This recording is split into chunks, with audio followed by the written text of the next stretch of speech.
talking about football. I know you're saying it's the spring. Why is he talking about football? Because there's people who play in the spring, and I'm talking about the New Mexico Stars.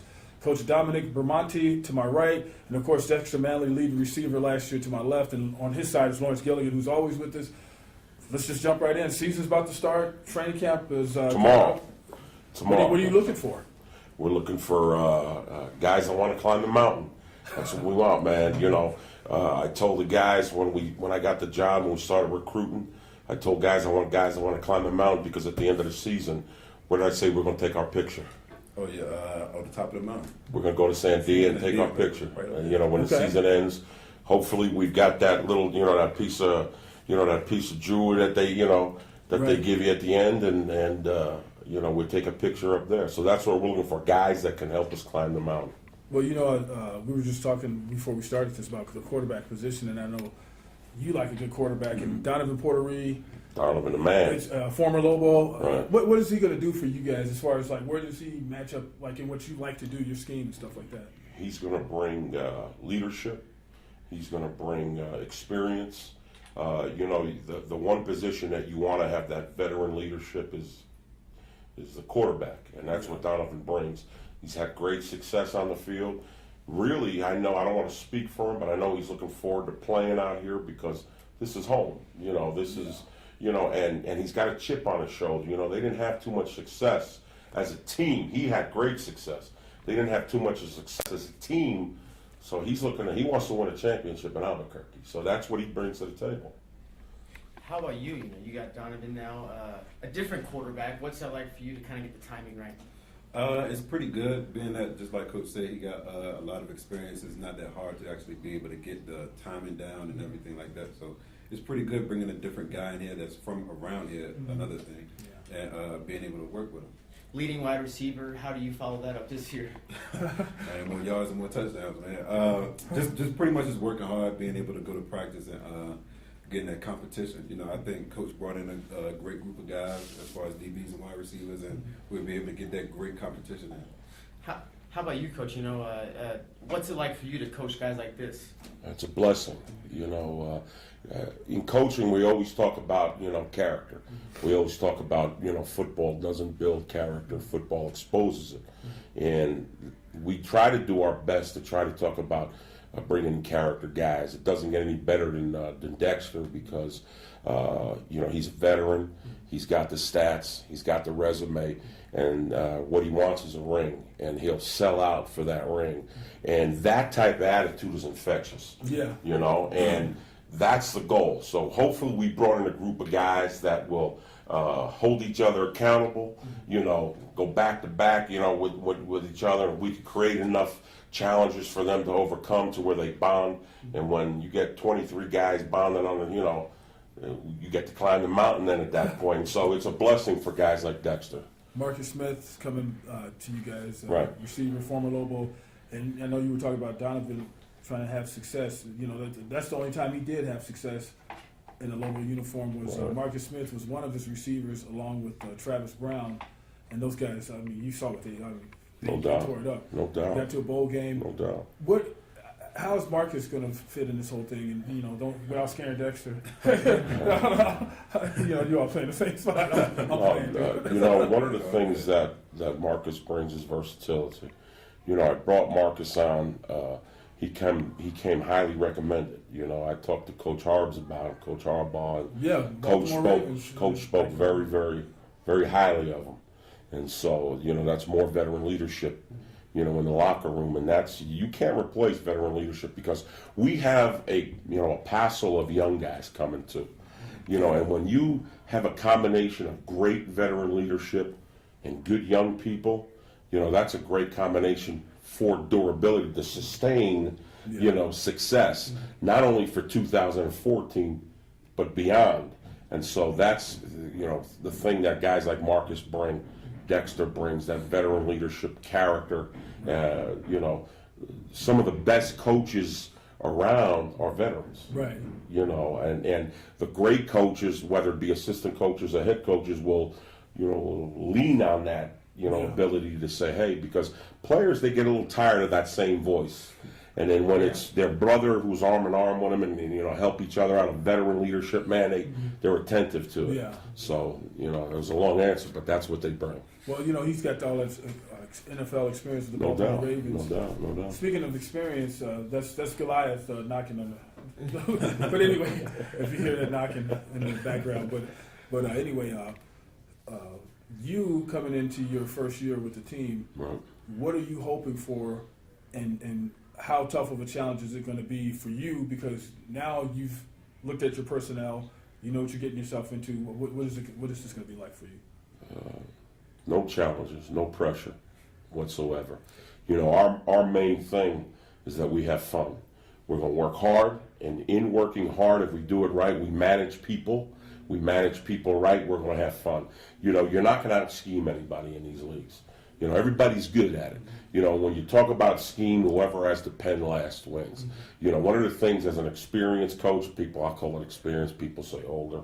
You know, as an experienced coach, one of the things that you learn is how to manage people, and that's the difference, because it's not about us, it's about those guys, and it's Right. about how can you know, it's our goal to put them in position to be successful, but they take it from there, you know, and so our goal, my thing is let's manage them right, let's create an environment where it's fun to come to work, because it's fun. We're playing football, that's fun. You know, I tell my players all the time, you know, I'll put an arm around them and say, you know, look at traffic going by wherever we're at, and say, you think that person feels the way we do going to work? Yeah. You know, playing ball is about dreaming, you know, taps into our youth. And so, man, it's a great job, you know, being here in Albuquerque, to be able to be with guys that still dream. How much fun is it, man? Because the size of the field, it's like every time you go downfield, it's like you're going to go for a touchdown. So I guess just talk about that, you know, because I mean, you got a regular sized football field, and then now it's just Kind of going on the back. Yeah. Man, it's indescribable, man. Going from outdoor to indoor, and you know, you run a whole lot more. That's what you realize. You know, a lot of guys don't really know that in an indoor game, you run a whole lot more than you do in an Faster. outdoor game, and it's faster too. It's a fast-paced game, and so I have a lot of fun just because it's a little bit more condensed, and you have to make plays. It's based on us. You know, it's based on wide receivers. It's based on DBs. This game is a lot. It's a more fun game than it is outdoor, because it's a lot of plays made. It's a lot of hits. It's a lot of everything. It's everything that you want in a little lesser condensed fit. And I guess what's the challenge for you? You know, because it's always a high scoring game. It's always competitive. Is the challenge of just having maybe one defensive stop, because you know, like you said, it's having the pen at the end that's going to win the game. Right. I think the biggest challenge for me is, you know, if the defense, I'll be coordinate the defenses all the way on the other side of the field, and I have to run all the way down to the other side. That's going to be the biggest challenge for me. No, you know, it's just managing people. You know, I've been coaching a long time, and I've had some great teachers, and you know, sometimes we can make this game more than what it is. And so we just want to keep it simple. Our scheme is no different than anybody else's scheme that we run, and we all run the same scheme. You watch an NFL game, they basically all run the same offense. They all run the same defense. It's about, for us, finding the right matchup during a game. You know what I'm saying? Sure. It's not, can we call a better play than they call? Can we match up our personnel that gives us an advantage against their personnel? So that's basically the biggest challenge, you know, when you coach. You being in this league, are you in this league to keep your skills sharp because you're hoping to go up the ladder, or what are you doing? I feel like everybody's got the same goal. You know, my goal, of course, is to be able to get, you know, in the AFL or NFL or anything like that. But everybody has the same goal when they play in this league, regardless of whether it's Canadian football or whether it's arena football.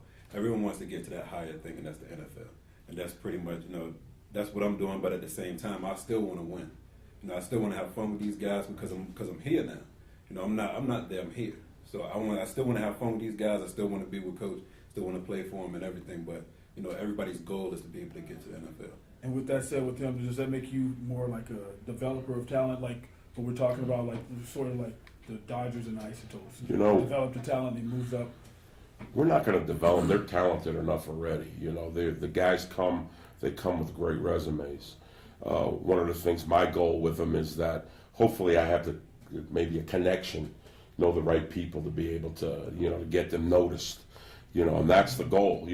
One of the things about these guys is that I love the most about them is that they're dreamers still.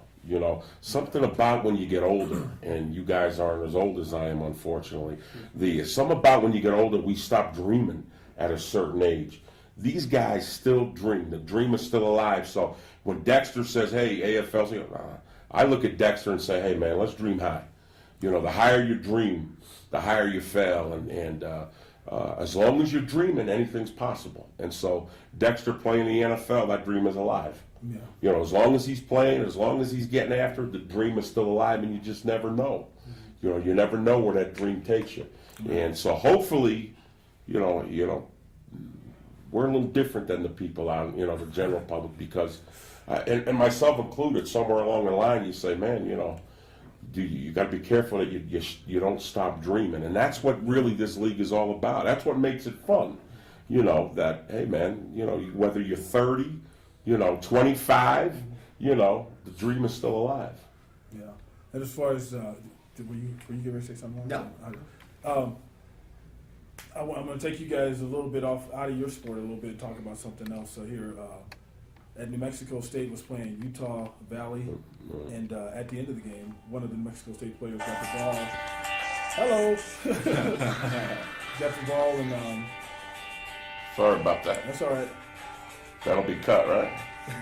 No, it'll be there, but we just go with the flow here, man. That's our line.